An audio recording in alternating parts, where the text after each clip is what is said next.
తిరుపతిలోని కేశవాయన గుంటను వ్యభిచార ముఠా అడ్డాగా మార్చుకుంది. ఓ అపార్ట్మెంట్లో ఇళ్లు అద్దెకు తీసుకుని వ్యభిచారం నడుపుతున్న ముఠా గుట్టు రట్టయింది.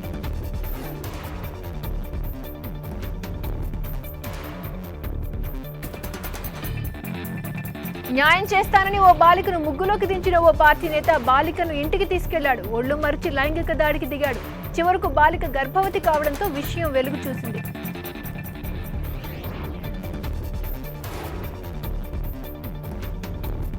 నూరేళ్లు తోడుంటానని పెళ్లి చేసుకున్న మగాడు ఆ ఇల్లాల్ని వదిలేశాడు. 5 ఏళ్ల తర్వాత రోడ్డుపై కనిపించిన భార్యపై కత్తితో దాడికి తెగబడ్డాడు. ఈ ఘటన గుంటూరు జిల్లాలో జరిగింది.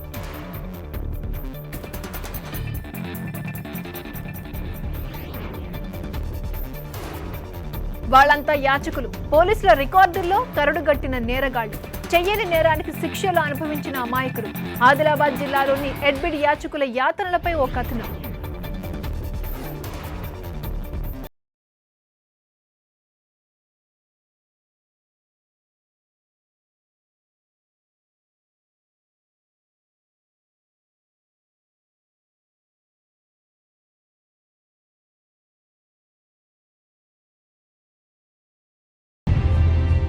ఆధ్యాత్మిక కేంద్రంలో వ్యభిచార ముఠాలు తిష్టవేశాయి. విద్యార్థులే టార్గెట్గా వ్యభిచార రొంపిని సాగిస్తున్నాయి. తిరుపతిలోకి సాగుతున్న అసాంఘిక కార్యకలాపాలపై ఓ కథనం.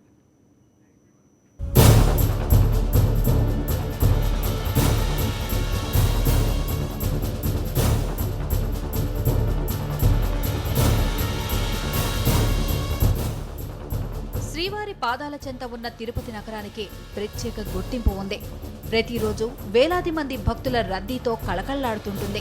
పుణ్యక్షేత్రంలో సైతం అసాంఘిక కార్యకలాపాలు హెచ్చరిల్లుతున్నాయి. ఆర్టీసీ బస్టాండ్, బాలాజీ కాలనీ, కేశవాయన గుంట ప్రాంతాల్లో కొందరు అపార్ట్మెంట్స్ లో వ్యభిచారం నిర్వహిస్తున్నట్లు తెలుస్తోంది. ఉన్నత చదువులు చదివిన వారు సైతం వ్యభిచారం ఊబిలో చిక్కుతున్నారు.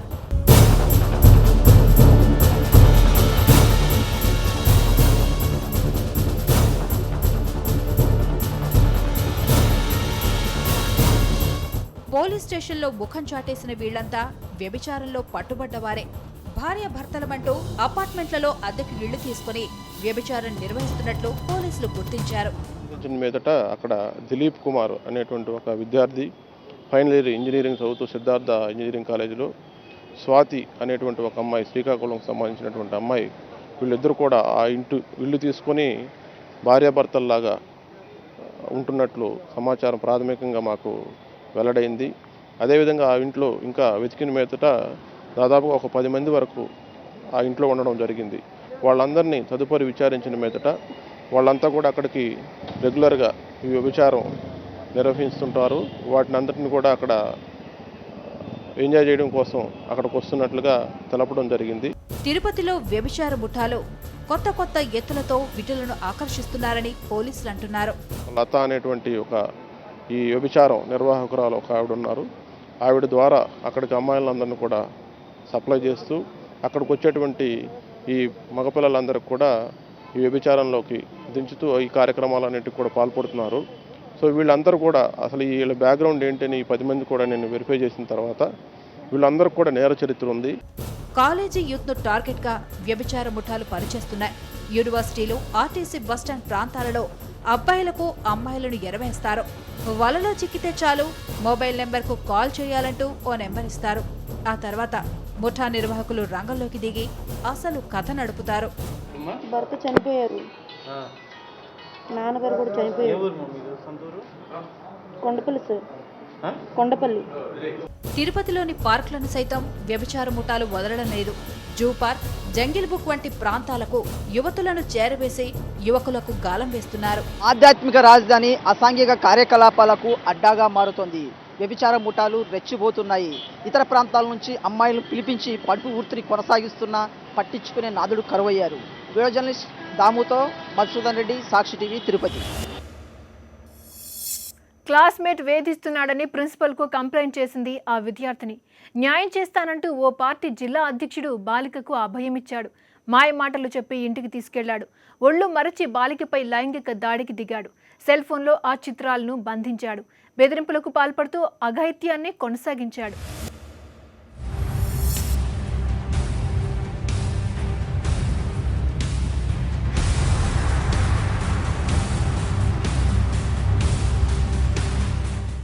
ప్రజాసేవకమంటూ బడికెళ్లి ఆడబిడ్డలకు గాలం వేసే కేటుగాళ్లు మన మధ్య ఉన్నారు. అనంతపురం జిల్లా కదిరిలో 10వ తరగతి చదువుతున్న ఓ బాలిక స్కూల్లో ఓ విద్యార్థి వేధిస్తున్నాడంటూ హెడ్ మాస్టర్కు ఫిర్యాదు చేసింది. ఓ పార్టీ జిల్లా అధ్యక్షుడిగా కొనసాగుతున్న ఇంతియాజ్కు ఈ విషయం తెలిసిందే. అంతే, న్యాయం చేస్తానని చెప్పి బాలికకు భరోసానిచ్చాడు. మాయమాటలు చెప్పి ఇంటికి తీసుకెళ్లాడు. బాలికను లోబరుచుకున్నాడు. అతగాడి కీచక పర్వాన్ని సెల్ ఫోన్లో బంధించి 4 నెలలుగా బాలికను అనుభవించాడు. గర్భవతిని చేశాడు. విషయం బయటకు పొక్కితే కుటుంబ సభ్యులను చంపేస్తానని బెదిరించాడని బాధితురాలంటోంది. అట్లనే పరిచయం అయ్యి మా ఇంటికి వస్తా ఉన్నారు. 3 నెలల నుంచి సతాయిస్తున్నాడు. చంపేస్తానని బెదిరిస్తున్నాడు. మీ మమ్మీ వాళ్ళకి, మీ డాడీకి, అందరికీ చంపేస్తాను, మీ అక్క హైదరాబాద్లో ఉన్నది, తనకు కూడా చంపేస్తాను అని చెప్పినాడు. సిఎండి ఇలియాజ్ అనే ఎంఐఎం పార్టీ నాయకుడు. ఇతను గత 3 నెలలుగా ఆ అమ్మాయిని బెదిరిస్తూ ఆమెను భయప్రాంతులు చేసి ఆమెను చాలా చిత్రహింసలు పెట్టి, ఈ విషయాలు బయట ఎవరికైనా చెప్పితే నిన్ను, మీ అమ్మను, మీ ఫాదర్ని, హైదరాబాద్లో ఉన్న మీ అక్కను కూడా మేము చంపేస్తాం, ఎవరికి చెప్పకూడదు ఈ విషయం అనేది ఆ అమ్మాయి మా యొక్క బాలల ప్రజాధ్వని సంస్థ మా దృష్టికి తెచ్చి ఈ విషయం people's voice for child rights సంస్థ సభ్యులు జిల్లా ఎస్పీ, కదిరి డీఎస్పీ దృష్టికి తీసుకెళ్లారు. కేసు నమోదు చేసుకున్న పోలీసులు పరారీలో ఉన్న ఇంతియాజ్ కోసం గాలిస్తున్నారు. సాక్షి న్యూస్, అనంతపురం జిల్లా. ఈ ఘటనపై ఎంఐఎం అధ్యక్షుడు అసదుద్దీన్ ఓవైసీ స్పందించారు. మోసంపు మాటలతో బాలికను గర్భవతిని చేసిన వ్యక్తిని వెంటనే అరెస్ట్ చేయాలన్నారు. తప్పు చేసిన వారిని క్షమించేది లేదని అసదుద్దీన్ స్పష్టం చేశారు. Whatever it is, whether that fellow is part of our party or not, but I would demand from the police that severest of action should be taken on this man. He should be immediately arrested. Nirbhay Act should be put on him. And if I come to know from my party members that he is from my party, definitely the party will not protect him, but will take severe action against him. And I hope and I request that the police administration should take severest of action, because this sort of crime on a minor cannot be allowed. We don't agree with it, and I condemn it with all the responsibility I have. ఎన్ని చట్టాలు వచ్చినా మహిళకు రక్షణ లేకుండా పోతోంది. మానవ మృగాడి వేటుకు మానసిక వికలాంగురాలు సైతం బలి కావాల్సి వస్తోంది. వరంగల్ జిల్లాలో మానసిక వికలాంగురాలైన ఓ బాలికపై అత్యాచారం చేసిన ఘటన ఆలస్యంగా వెలుగు చూసింది.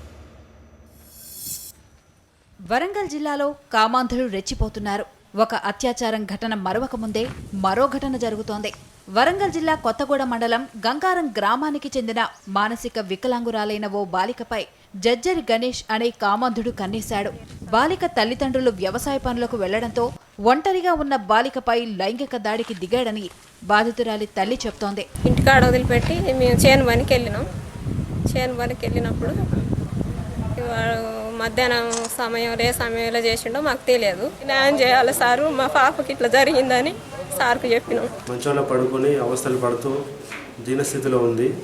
ఉండగా వాళ్ళ తల్లిదండ్రులు ఏమైందని విచారించినప్పటికీ ఆమె సైగలతో వాళ్ళ ఇంటి పక్కన ఉన్నటువంటి వ్యక్తి అయిన జజ్జరి గణేష్ అనే వ్యక్తి ఆమె పైన అఘాత్యానికి పాల్పడ్డాడని, అత్యాచారం చేశాడని చెప్పేసి సైగలతో చూపెడుతూ, అదేవిధంగా ఆ నేరస్తునింటి కూడా వెళ్ళి ఈ పలానా వ్యక్తే చేసిందని చెప్పేసి చూపెట్టడం జరిగింది. అమ్మాయి ఇచ్చిన ఫిర్యాదు మేరకు పోక్సో చట్టం కింద కేసు రిజిస్టర్ చేసి, నిర్భయ చట్టం కింద కేసు రిజిస్టర్ చేసి కేసు విచారణలో కొనసాగుతుంది. కేసు నమోదు చేసుకుని పోలీసులు దర్యాప్తు మొదలుపెట్టారు. సాక్షి న్యూస్, వరంగల్ జిల్లా. క్రైమ్ రిపోర్టర్లో షార్ట్ బ్రేక్ తీసుకుందాం. Stay tuned.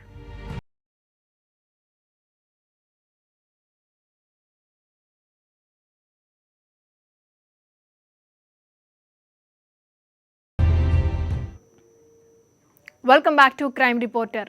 కట్టుకున్నోడే కాల యముడయ్యాడు. నిండు 100 ఏళ్లు తోడుంటానని ప్రమాణం చేసినోడు ఊపిరి తీశాడు.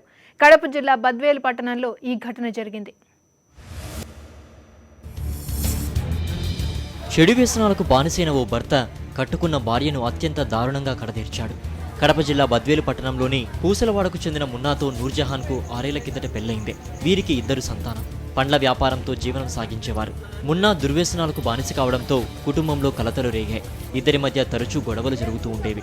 ఈ క్రమంలోనే తాగిన మత్తులో మున్నా నూర్జహాన్ తలపై రోకలి బండతో మోదాడు. తీవ్ర గాయాల పాలైన ఆమె పుట్టింటికి వెళ్ళింది. మధ్యాహ్నం పూట వచ్చి తలకాయ పగలగొట్టినాడు.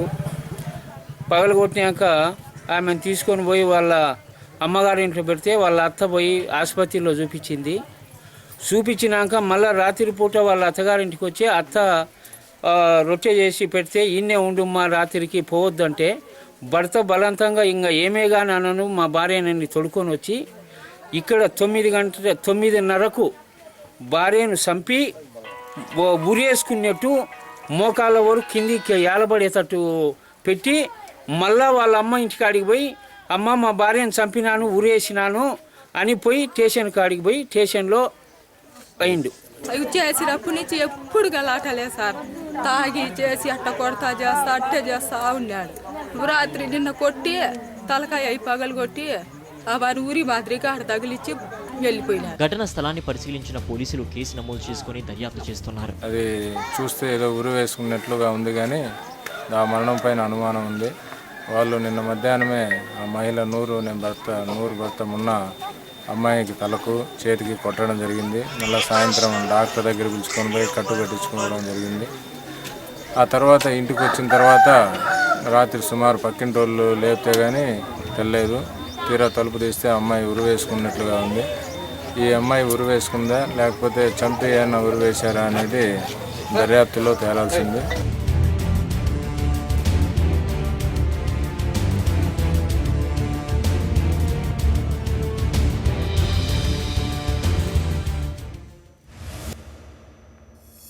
పెళ్లి చేసుకున్నాడు.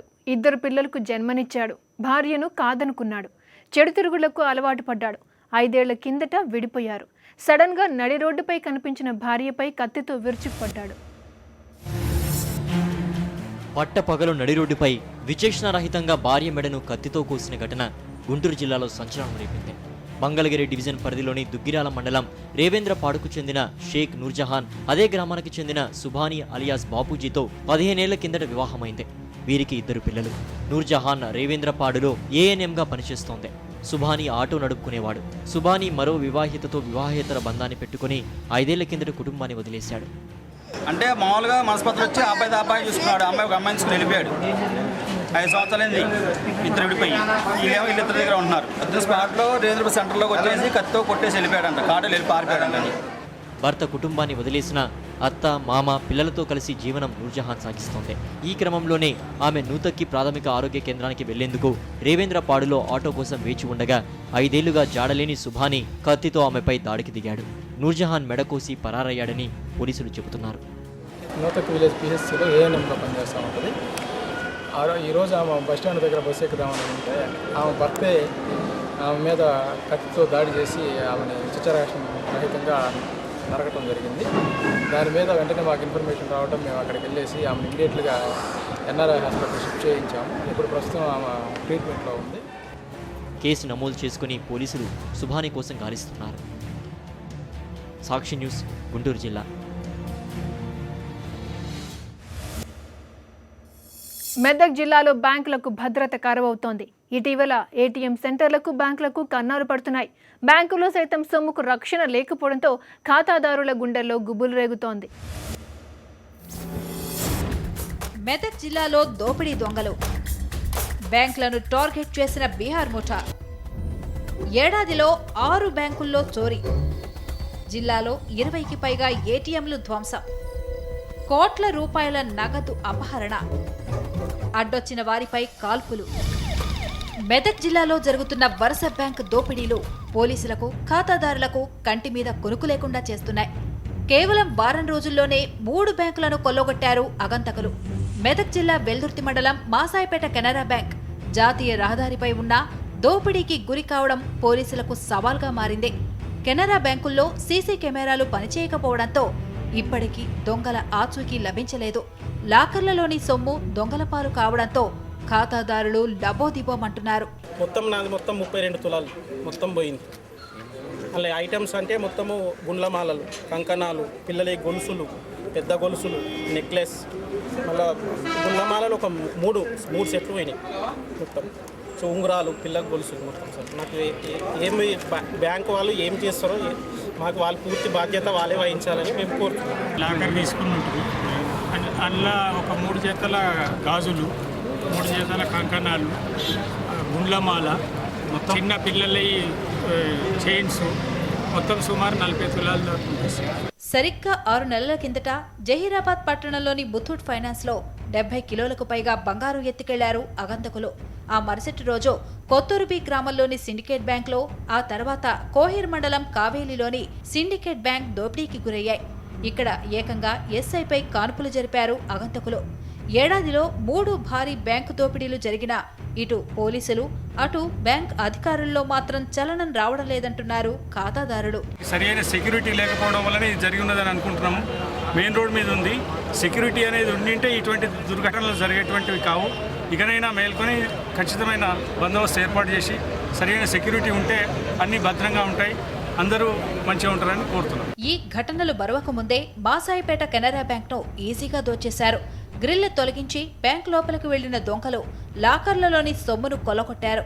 ఈ బ్యాంకు దొంగతనాలకు తెగబడింది బీహార్ ముఠా పనేనని పోలీసులు అనుమానిస్తున్నారు. క్యాష్ సుమారు 15 లక్షల రూపాయల క్యాష్ మరియు గోల్డ్ ఆర్నమెంట్స్, ప్రజలు లోన్ కోసం తీసుకున్నటువంటి బంగారు ఆభరణాలు దొంగిలించడం జరిగింది.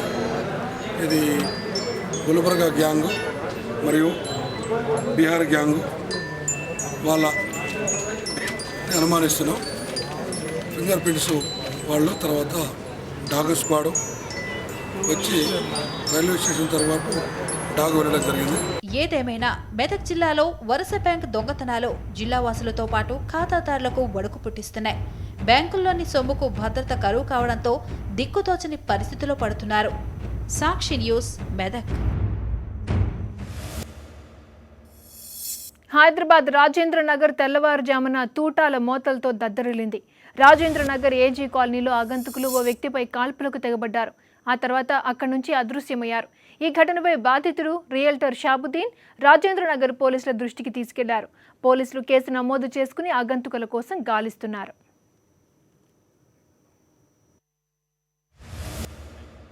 ఏజీ కాలనీ దగ్గర 2 గుర్తు తెలియని వ్యక్తులు యమా మోటార్ సైకిల్పై వచ్చి తను ఆపమని కోరగా ఇతను ఆపలేదు. అట్నే దాన్ని దగ్గర చిన్న బ్యారల్ లాంటి దాంతో తన డోరుపై అద్దంపై కొట్టడం జరిగింది. ఆయన కూడా ఈయన కొద్దిగా ఫాస్ట్గా వెళ్ళిపోవడం అనేది జరిగిపోయింది. ఆ లోపు పెట్రోలింగ్ మొబైల్కి చెప్పడం, నార్సింగ్ పెట్రోలింగ్ అతని ఇంటికి తీసుకొని పోవడం అయింది. తన అద్దం, కుడి చేయి అద్దం పగిలి ఉన్నది. అతని కారుని సోదా చేయగా 2 లైవ్ బుల్లెట్స్ దొరకడం జరిగింది.